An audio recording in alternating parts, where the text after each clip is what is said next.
Hey everyone, how's it going? I hope you're doing well. I'm doing well because today we are talking about music, and today we're looking at my pickups for June of 2025. And I gotta say, not too many pickups this last month. It's kind of, just busy with life, busy with other stuff, but busy with music festivals. And that's a good reason to be busy as well. But I did get a lot of really cool stuff that I'm excited to show you about. Now, this first one, uh, and hopefully you are already a subscriber to Grab a Stack of Rock. They've been doing a deep dive does not cut it, a seismic reading of the Iron Maiden catalog with co-hosts and special guests. Have been going through the live sets and tours, the B-sides, the albums, all of that. So in watching that, it made me, want to pump up my own Iron Maiden collection as well. So I picked up the 1998 Live After Death reissue here of the classic live album, one of the best heavy metal live albums of all time. There's the back there. It's got some of the bonus info. Because it's a 1998 release, it's an enhanced CD. So on this, you do get some live excerpts as well as, cool booklets, stuff like that. So you have a clip of 2 Minutes Midnight, Power Slave, excerpt of Revelations, and an excerpt from the Churchill speech at the beginning into, is it Aces High? Aces High. So really happy to have this in the collection as I, pump up what I do have for Iron Maiden.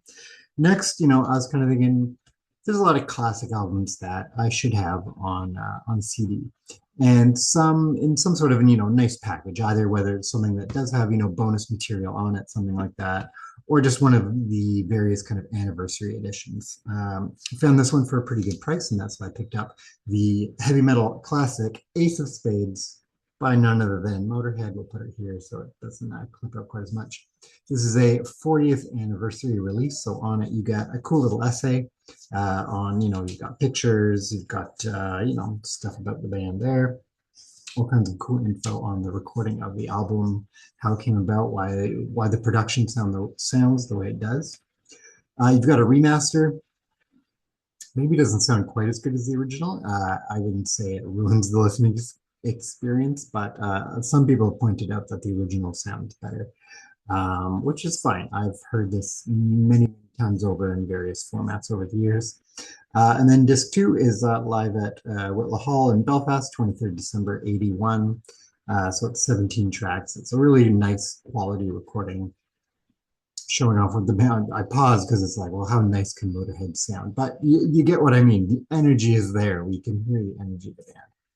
So I found this for a little over $10, and I figured, this is a good way to kind of collect one of those important cornerstone kind of albums. So happy to add this to the metal collection as well. This next one, so I mentioned going to some music festivals over the past month. One of them was the Victoria, BC Ska and Reggae Festival.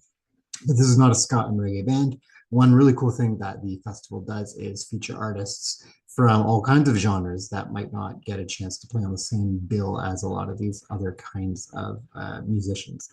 So one of my favorite bands of all time, Canadian punk band Propagandhi, they came and they just put out a new album called At Peace. Here's their show off the back.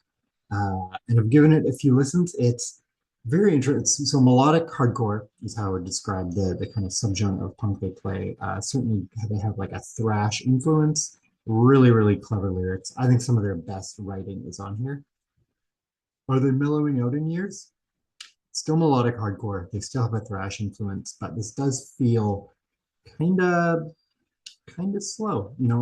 Usually their albums are mostly thrash influence with a few kind of mid-tempo bangers in there. This one is almost the inverse. It's sort of like the upbeat or more energetic tracks are the ones in the minority with kind of the mid-tempo on here. It's still really, really good, but if you're new to the band, I wouldn't say go to this one first.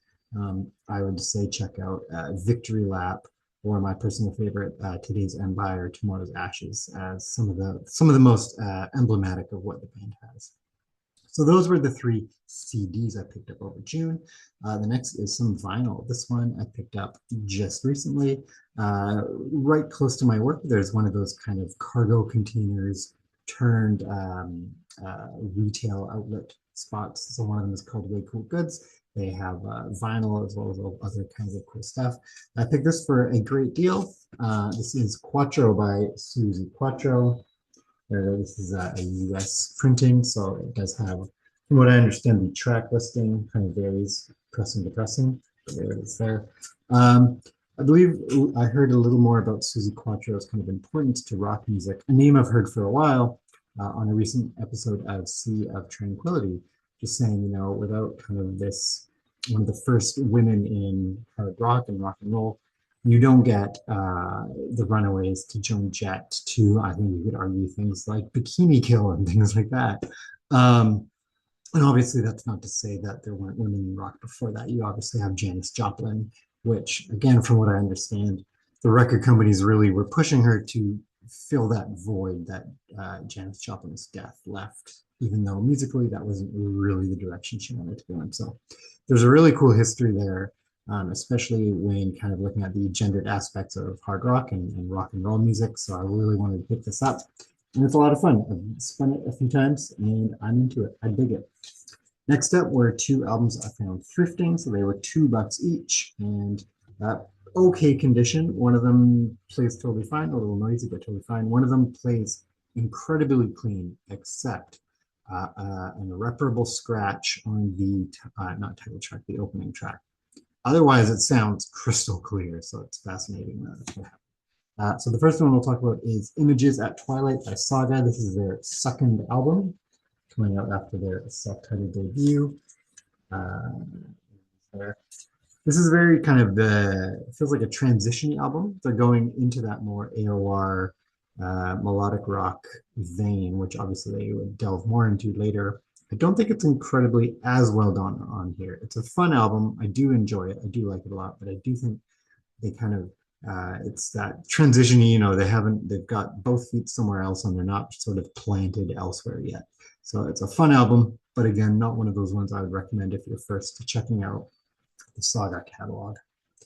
Then the last album for this video is a band, again, I've talked about them many times on here as I'm kind of slowly picking up their catalog, going through so many gems. This is the album Stand Back by April Wine. This is the one with on Oh What a Night, a giant scratch, which is a shame because that's a great track. I'll show off the back there. But otherwise, the vinyl is in great condition. This is a super fun album. I think for me, it's the first one where we really get the idea of like, this is what the band can do. This is what they're about. And obviously that does change. They go in a different direction later in their career as well, time and time again, a few times. But I think this is one of the first ones where you get a great idea of like, okay, here's what we can do. Maybe the more emblematic kind of early catalog piece in their discography. And with that, again, like I said, June, kind of a slower month in a way, but if you think about how we used to collect music when we were younger, we'd get, one new album a month, if that, if we're lucky. So to get, over one a week, if you think about how many weeks in a month, that's, we're in a good place. So yeah, 3 CDs, 3 albums, and I'm really happy to check them out, especially that Iron Maiden one. I'm looking back at that and I might put that on now while I check out the latest episode from Grab a Stack of Rock. But with that, I will catch you next time. Bye.